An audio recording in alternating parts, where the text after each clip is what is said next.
Bonjour et bienvenue à toi dans cette nouvelle vidéo en droit fiscal. Aujourd'hui, je te propose une vidéo sur le revenu catégoriel. Et surtout, abonne-toi! D'autre part, je te donne rendez-vous sur ma page Instagram Le Droit en 5 minutes.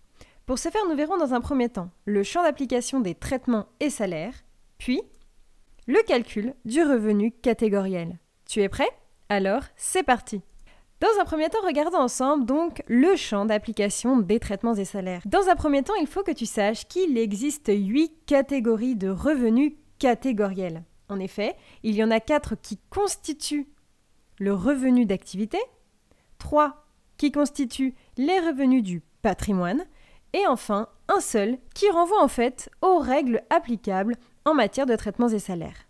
D'autre part, il faut que tu notes que l'article 79 du CGI, le Code général des impôts, dispose que les sommes perçues en raison d'une activité salariée, qu'il s'agisse de la rémunération principale ou d'éléments accessoires, fait partie du champ d'application des traitements et salaires. Ainsi, il est important que nous sachions que le revenu catégoriel net se calcule avec le salaire brut, moins les cotisations sociales, moins les frais professionnels.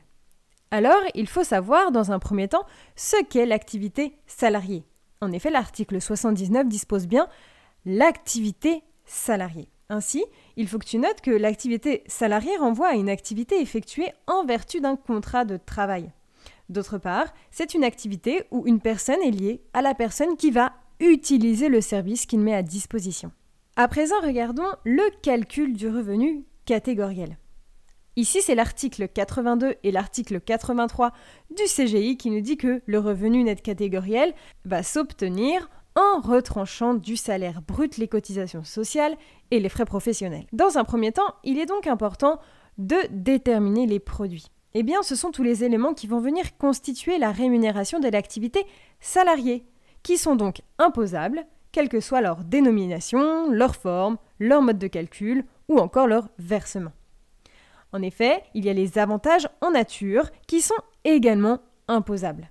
Enfin, il faut que tu saches que, après avoir regroupé tous les produits, on obtient le revenu catégoriel brut.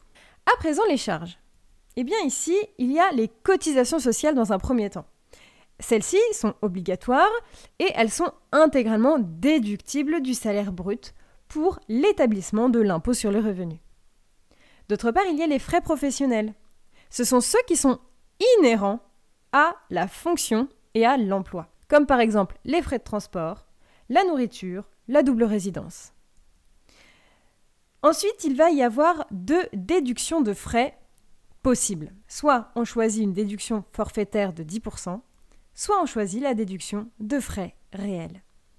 Voilà, j'espère que cette vidéo en droit fiscal a bien su t'aider dans tes révisions. En tout cas, n'hésite pas à me rejoindre sur ma page Instagram où je propose chaque jour un quiz de révision. N'hésite pas à t'abonner, à me laisser un pouce bleu et bien sûr à commenter. Et moi je te dis à bientôt!